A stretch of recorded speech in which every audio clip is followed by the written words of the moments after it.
Específicamente a lo que estamos viendo. ¿Qué es lo que pasa? Con la pandemia hay cuestiones que se plantean, por ejemplo, en el caso del Tribunal Constitucional, el cómputo de los plazos. Nosotros tuvimos que suspender los plazos. En materia de los tribunales constitucionales se da el caso de cierre de tribunales. Nosotros nos mantuvimos trabajando. En ese campo de la pandemia se da situaciones donde la separación de poderes es cuestionada, es decir, roces entre el poder legislativo y el ejecutivo, roces que se pueden dar entre el poder legislativo y el poder judicial. Esas son cuestiones que se plantean.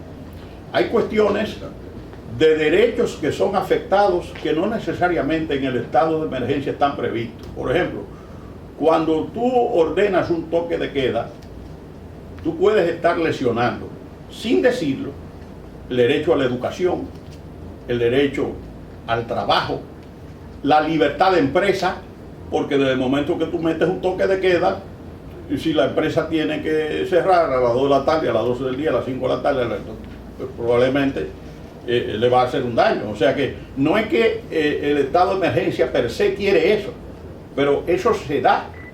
En consecuencia, los diversos sectores sociales tienen la oportunidad de recurrir a los tribunales constitucionales, no solamente en la República Dominicana, sino en otros lugares. Nosotros acabamos de realizar la 13ª Conferencia Iberoamericana de Justicia Constitucional.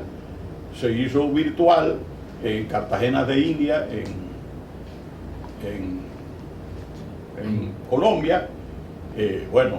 La virtualidad tuvo un éxito tremendo, más de 90.000 personas de alguna manera participaron, de alguna manera. Y ahí se plantearon cuestiones importantes. Por ejemplo, todo el mundo está también viviendo. Todo el mundo está viviendo eso, pero además han surgido unos derechos nuevos, increíbles. En la conferencia, en el documento final de la conferencia, la 13ª, por ejemplo, derechos nuevos. Se ha hablado del derecho a no ser discriminado por enfermedad como una nueva categoría sospechosa. O sea, para que no rechacen a la gente que tiene el COVID.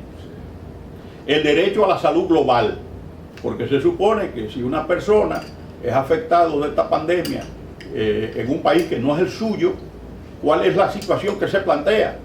Si no tiene el seguro de ese país, o no va a recibir atención médica. Entonces se está hablando que en el caso, como consecuencia de esta pandemia, debe haber un derecho a la salud global. Otro derecho nuevo que ha surgido, porque fíjense, de las crisis surgen nuevos derechos, es la conectividad digital para la educación y como herramienta laboral.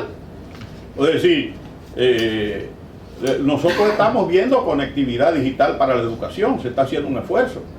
¿Cómo hacer frente al problema educativo? Pero hay un derecho sensible de que la gente se quejó mucho. El derecho a despedirse de los seres queridos antes de morir. Bueno, ese derecho a despedirse de los seres queridos antes de morir. A la familia no se les dejaba ver a los pacientes que estaban muriendo. Muy pocas veces, siempre hay excepciones, pero yo no me estoy refiriendo a la República Dominicana necesariamente. Acuérdense que yo me estoy refiriendo a la Conferencia Iberoamericana. Esta es la declaración final. Morirse solo, José Joaquín dice, es terrible ver a una gente morirse solo. Y entonces, por ejemplo, otro derecho nuevo que ha surgido es a la renta básica. Una renta básica, pero eso hay que ver hasta dónde el Estado puede hacerlo. Renta básica universal. Una renta básica universal, porque es a todos, que es individual, quiere decir que en una familia le toca a todos los miembros de la familia. Por el solo hecho de vivir.